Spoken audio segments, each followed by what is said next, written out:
Por que Jesus teve que encontrar-se com Moisés e Elias no Monte da Transfiguração? O Monte da Transfiguração é um momento crucial no Novo Testamento, onde Jesus é transfigurado e brilha intensamente em uma montanha diante de Pedro, Tiago e João. Durante esse evento, Moisés e Elias aparecem e conversam com Jesus. Este evento está registrado em Mateus 17, versículos 1 a 9, Marcos 9, versículos 2 a 8, e Lucas 9, versículos 28 a 36. Em Mateus 17, versículos 1 a 8 está escrito: 6 dias depois, tomou Jesus consigo a Pedro e a Tiago e a João, seu irmão, e os conduziu em particular a um alto monte. E transfigurou-se diante deles, e o seu rosto resplandeceu como o sol e as suas vestes se tornaram brancas como a luz. E eis que lhes apareceram Moisés e Elias, falando com ele. E Pedro, tomando a palavra, disse a Jesus: Senhor, bom é estarmos aqui. Se queres, façamos aqui 3 tabernáculos, um para ti, um para Moisés, e um para Elias. E estando ele ainda a falar, eis que uma nuvem luminosa os cobriu. E da nuvem saiu uma voz que dizia: Este é o meu amado filho, em quem me comprazo, e escutai-o. E os discípulos, ouvindo isto, caíram sobre os seus rostos, e tiveram grande medo. E aproximando-se Jesus, tocou-lhes e disse: Levantai-vos, e não tenhais medo. E erguendo eles os olhos, ninguém viram senão unicamente a Jesus. Embora a Bíblia não forneça uma explicação direta sobre por que Moisés e Elias estavam presentes especificamente, a sua aparição tem implicações teológicas e simbólicas profundas que vamos explorar nesse vídeo. Vamos analisar sobre a representação da lei e dos profetas. Moisés e Elias lado a lado com Jesus durante a transfiguração criam uma imagem poderosa. É mais do que apenas uma representação visual, é uma afirmação divina e uma demonstração do fio contínuo do plano salvífico de Deus ao longo da história. Para entender verdadeiramente a gravidade deste evento, é essencial aprofundar-se na representação simbólica de Moisés e Elias como a lei e os profetas. Moisés e a lei. Há 2 homens no Antigo Testamento que compreenderam e experimentaram Deus de maneira incomum, e esses são Moisés e Elias. O Salmo 103, versículo 7, diz: Fez conhecidos os seus caminhos a Moisés, e os seus feitos aos filhos de Israel. Moisés pediu para ser ensinado o caminho de Deus para que pudesse conhecê-lo, descrito em Êxodo 33, versículo 13. Agora, pois, rogo-te que, se tenho achado graça aos teus olhos, me faças saber agora o teu caminho, para que eu te conheça, para que ache graça aos teus olhos, e considera que esta nação é o teu povo. E Moisés chegou a conhecer o Senhor. Deus permitiu que Moisés visse o coração e a mente dele. Moisés pôde ir além de apenas ver as ações de Deus. Deus revelou a Moisés coisas sobre ele que outros humanos não podiam ver. Quando falamos de Moisés, estamos falando do indivíduo escolhido por Deus para libertar os israelitas do cativeiro egípcio. Olhe para a vida de Moisés e como Deus se revelou a ele. Moisés nasceu na escravidão no Egito, em um tempo em que o faraó ordenou que todos os filhos do sexo masculino dos israelitas fossem mortos. Assim que nasceu, passou seus primeiros meses escondido até que sua mãe e sua irmã, Miriam, fizeram um cesto de juncos e esconderam o bebê Moisés no rio Nilo, deixando-o flutuar pelo rio. A filha do faraó encontrou Moisés e o tirou do rio, decidindo criá-lo como seu próprio filho. E então Moisés cresceu na corte egípcia, mas tinha consciência de sua origem hebraica e em um dia específico testemunhou um capataz egípcio espancando um homem hebreu até a morte. Enfurecido, Moisés matou o capataz egípcio. Temendo a penalidade por ter matado o egípcio, Moisés fugiu para o deserto e, por 40 anos, viveu como pastor entre o povo da península do Sinai.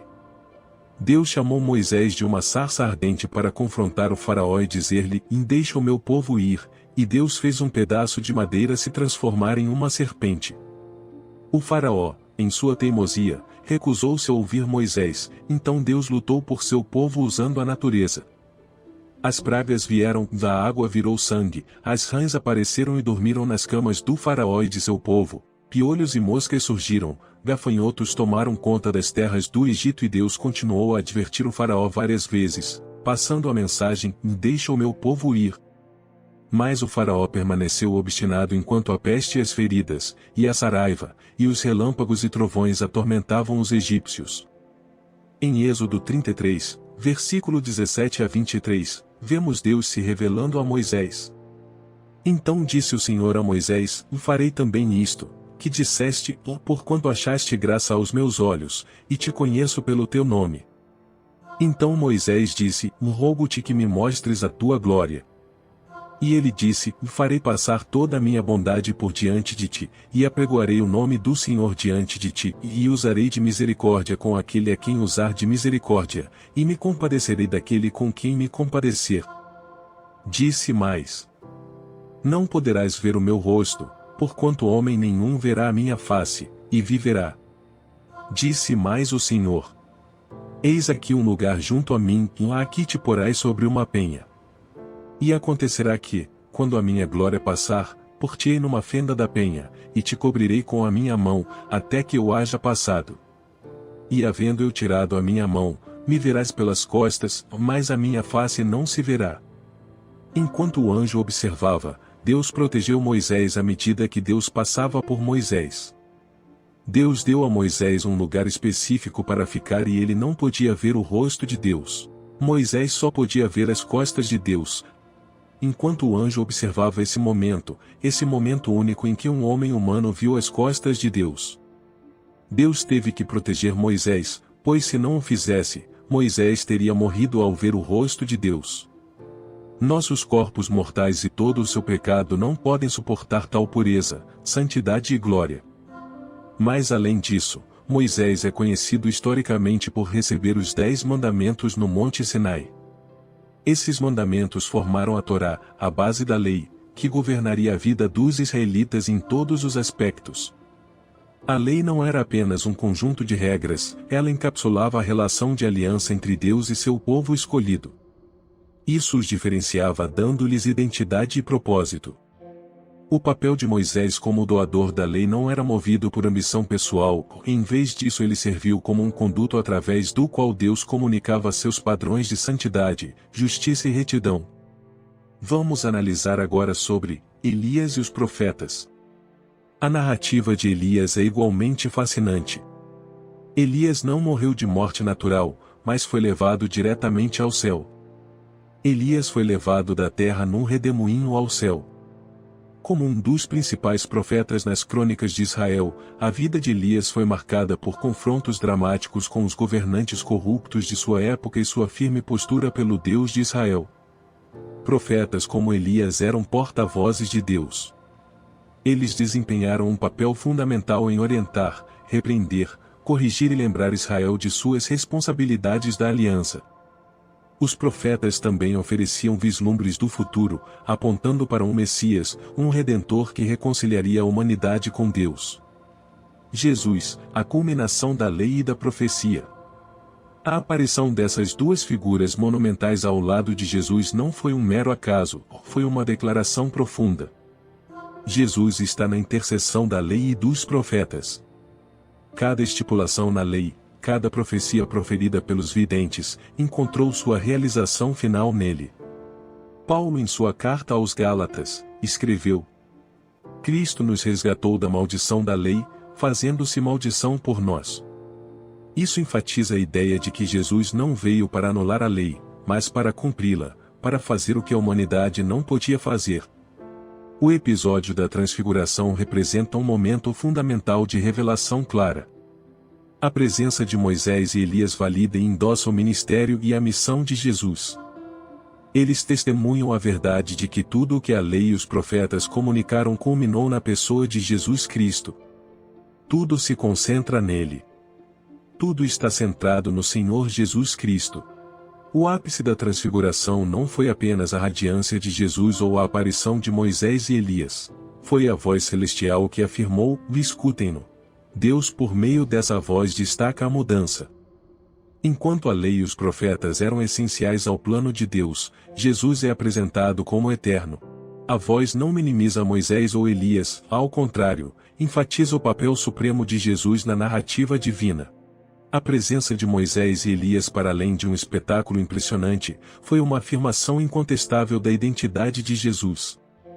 Sua presença foi uma proclamação silenciosa, porém poderosa, de que Jesus era o tão aguardado Messias das Escrituras. Moisés e Elias falaram sobre o profeta que viria. Agora eles estavam ali, testemunhando o cumprimento dessas profecias. Para Pedro, Tiago e João, os 3 discípulos presentes, a transfiguração foi uma experiência transformadora. Até então tinham visto muitos milagres de Jesus, ouvido seus ensinamentos e professado fé nele como Messias, mas ver Jesus transfigurado com seu rosto brilhante como o sol e suas vestes resplandecentes, deu-lhes um vislumbre de sua natureza divina. Essa revelação visual foi um elemento crucial para aprofundar sua compreensão de Jesus. Foi um vislumbre do reino celestial, uma breve revelação da verdadeira natureza e glória de Jesus. Jesus Cristo é Deus. No entanto, a visão não se limitava apenas ao esplendor divino. O reconhecimento dos discípulos a Moisés e Elias, embora nunca os tivessem visto antes, testemunha a clareza espiritual do momento. Todo o evento foi organizado para garantir que esses discípulos, que desempenhariam papéis fundamentais na igreja primitiva, tivessem uma compreensão abrangente da posição de Jesus na narrativa divina, de que Jesus Cristo é Deus. Esses discípulos escolhidos viram Jesus em sua forma glorificada, tiveram uma visão antecipada de sua futura glorificação e entronização como Rei dos Reis e Senhor dos Senhores, como governante de tudo. O Monte da Transfiguração é sem dúvida, um momento crucial no Novo Testamento, lançando luz sobre a divindade de Jesus e sua profunda conexão com Moisés e Elias. Neste evento espiritualmente intenso, Moisés e Elias não são meras figuras. São escolhas deliberadas que representam a lei e os profetas. Sua presença ao lado de Jesus transfigurado integra de maneira harmoniosa o Antigo Testamento ao Novo, testificando que Jesus é o ápice do plano redentor de Deus. A voz de Deus na nuvem destaca ainda mais este evento, direcionando toda a atenção e autoridade para Jesus, enfatizando sua singular importância na grande narrativa de Deus. Este encontro poderoso não é apenas uma demonstração da divindade de Jesus, mas uma afirmação de seu papel como Messias, o cumpridor das profecias e o ápice da lei. Quando as Escrituras falam de um profeta ou redentor que está por vir, Jesus se apresenta como o cumprimento dessas declarações. O fato de Pedro, Tiago e João terem testemunhado este encontro foi divinamente coordenado, garantindo a eles uma convicção inabalável do status divino de Jesus, enquanto lançavam os alicerces da igreja primitiva. Num mundo repleto de diversas doutrinas e crenças religiosas, as verdades fundamentais permanecem: Jesus Cristo é Deus. Jesus não é apenas um instrutor exaltado, Jesus não é apenas um profeta, Jesus não é apenas um homem virtuoso. Não, a Bíblia é clara: Jesus é Deus. Em João 20, versículo 28 diz: Tomé disse a ele: Meu Senhor e meu Deus. E o Senhor Jesus Cristo não repreendeu Tomé. Jesus Cristo aceitou a adoração como Deus, porque Jesus Cristo é plenamente Deus. Jesus não veio à criação em Belém de Judá, ele sempre foi Deus e continua sendo Deus. Quando ele se tornou homem, enquanto estava nesta terra, ele era plenamente Deus e plenamente humano, ele era tão Deus quanto seu pai era Deus, e ele era tão humano quanto sua mãe era humana. Duas naturezas distintas, em uma pessoa. A crença de que Jesus é tanto Deus quanto homem é de importância fundamental para a salvação, porque se você crê em um Jesus que não é Deus, você está colocando sua fé em um falso Jesus que não pode te salvar.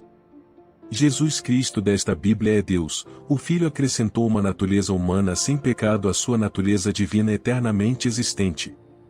Isso é o que chamamos de encarnação, e isso é o que chamamos de Deus homem, e isso é o mistério da fé.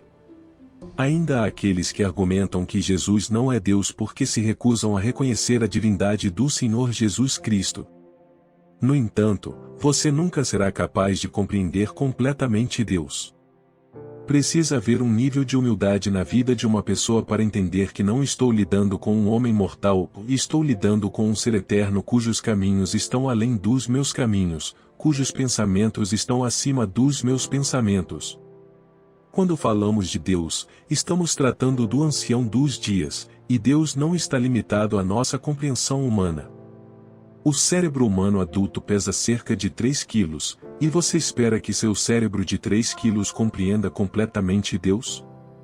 Ele é um ser sem começo, ele é onipresente, ele é onipotente, é todo-poderoso.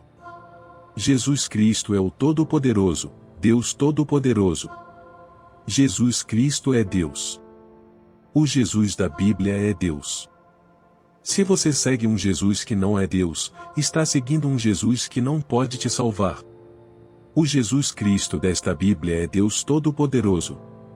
João capítulo 1, versículos 1 a 3, diz: No início era o Verbo, e o Verbo estava com Deus, e o Verbo era Deus. Ele estava no início com Deus. Todas as coisas foram feitas por meio dele, e sem ele nada do que foi feito se fez.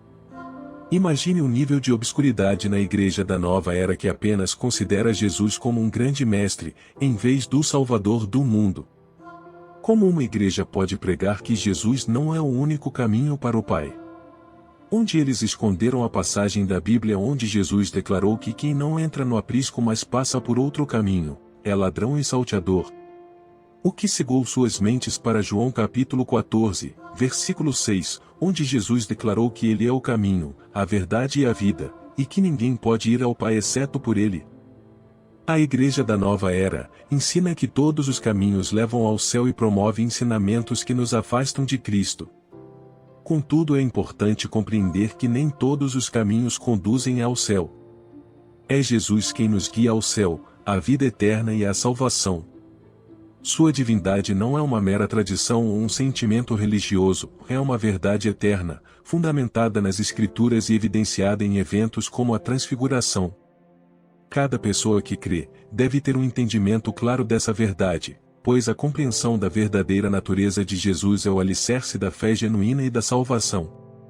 À medida que vivemos em uma sociedade com diversas influências espirituais, é crucial ancorar nossa fé no Jesus descrito na Bíblia, reconhecendo-o como Deus encarnado, a palavra eterna e a ligação entre a humanidade e o divino. Apoie nosso trabalho se inscrevendo no canal.